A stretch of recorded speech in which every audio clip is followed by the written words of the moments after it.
Hey everybody, and welcome back to the board meeting. Today I'm going to be reviewing this latest game that I've been playing quite a bit recently, and it's not a new game. It has a newer reprint, but this game is Tyrants of the Underdark. And this game was originally came out in 2016, and it got a reprint in 2021, I believe. And I finally got my hands on one of the copies of it, and I played it. And the only difference I can see that is from the 2016 version to the 2021 version is that in the original versions, there's those little tiny miniatures that represent your little army that's going through, where in the newer version, they just use cardboard tokens, which I think just lowered the price point of this game a little bit. Also, in the new version, it automatically has the expansion for this game built into it. In the original game, there are 4 different factions, where in the newer one, you have the 6 factions already built into the base game of this. Now, what is Tyrants of the Underdark? Tyrants of the Underdark is a mashup of 2 mechanisms. It is deck building and area control. You're controlling different areas out on the board, certain sections, trying to get points for them at the end of the game. To start off the game, you are going to pick 2 of these different faction decks, basically, and then mishmash them in together, kind of like Smash Up in a way. And these different factions are sort of darker fantasy races, sort of things. You got the drow elves and dragons, things like that nature. But you're going to pick 2 of these like half decks and then combine them, and that is going to be your deck that you're going to play using for this game, which is automatically gives this game a lot of replay value, a lot of variability from game to game, because each of these different decks is going to be quite a bit different from each other.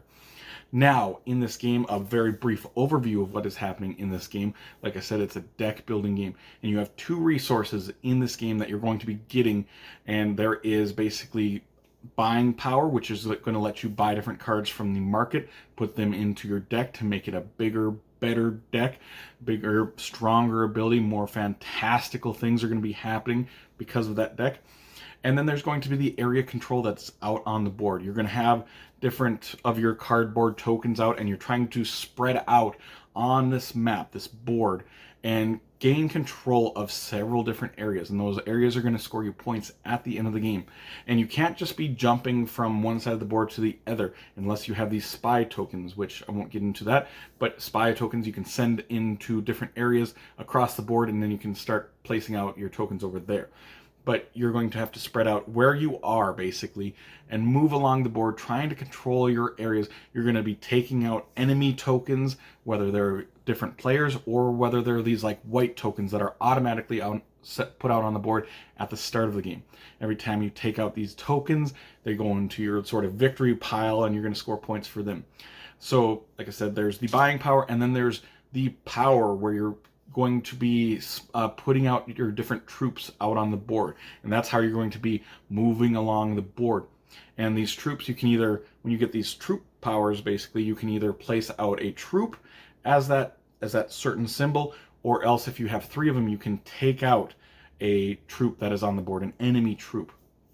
And then you're going to get these cards throughout the game as well, you know, when you're building out your deck, that's going to let you do things better, more efficient. It's like assassinate 2 different troops beside you. So instead of having to get 6 different of the power tokens, the power symbols, you are just going to be able to assassinate those troops. And you have to be near troops in order to take them out. You have to, like I said, move along the board, and basically you're moving from one adjacent spot to the next, or else if you're attacking people, you have to attack someone who's adjacent to where you have your tokens, where you have your influence out on the board.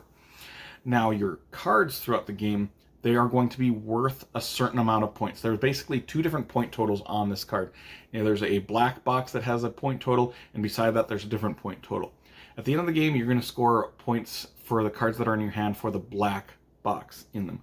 But throughout the game, you're going to be able to get what is basically promoting cards, is what they say. And that's basically culling these cards out of your deck, and they just get set aside.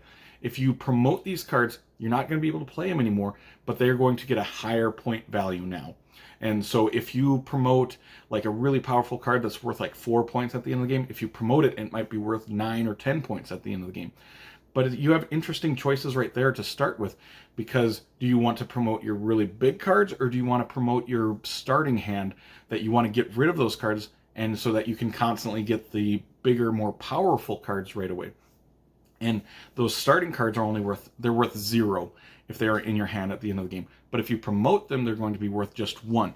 But you have them out of your hand. You're not going to be drawing these mediocre cards anymore, and you can draw your better cards. So you can just have a better deck going forward. So you have interesting choices there.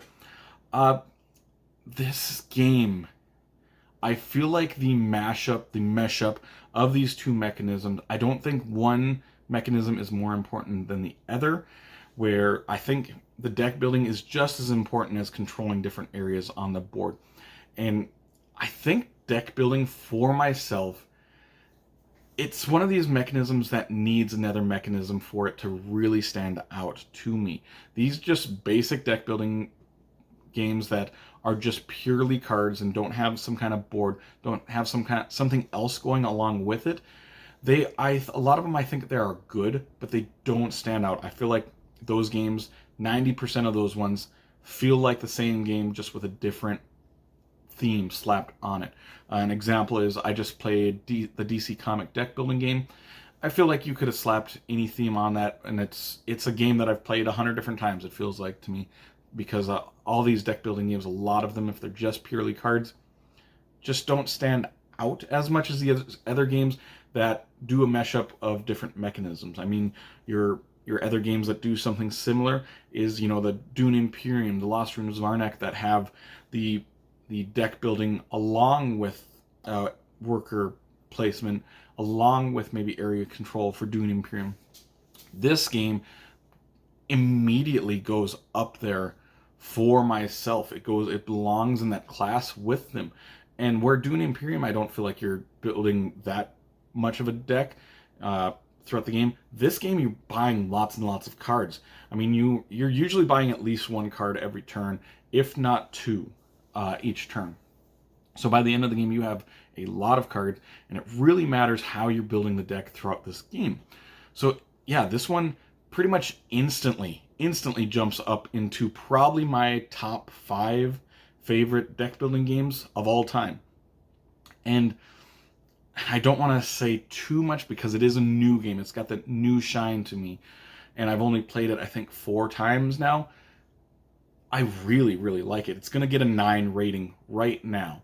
I don't know if it's going to drop after a while, but right now I want to play it more. I want to play all the different factions together, see how they work well together, how the game is going to change with the different decks. And it's got such good mechanisms, and I don't think the game lasts too long. I've heard people say the game is a little bit long. I played a 4-player game of this. I taught the game, plus we played it, a 4-player game, in under 2 hours. And the game is pretty easy to teach, especially if you've played deck building games before. The teach might be 10 minutes, maybe. But it's a pretty straightforward deck building game if you've played that, but you've got that interesting area control aspect to it. Also, I didn't mention, but there's certain different more central points of these area control areas that if you control them, you're going to get more buying power each turn. And then if you have total control, you're going to actually get a point or 2 every single turn that you have total control, meaning you are the only person there and you have all the areas taken up. So you're going to get points throughout each turn.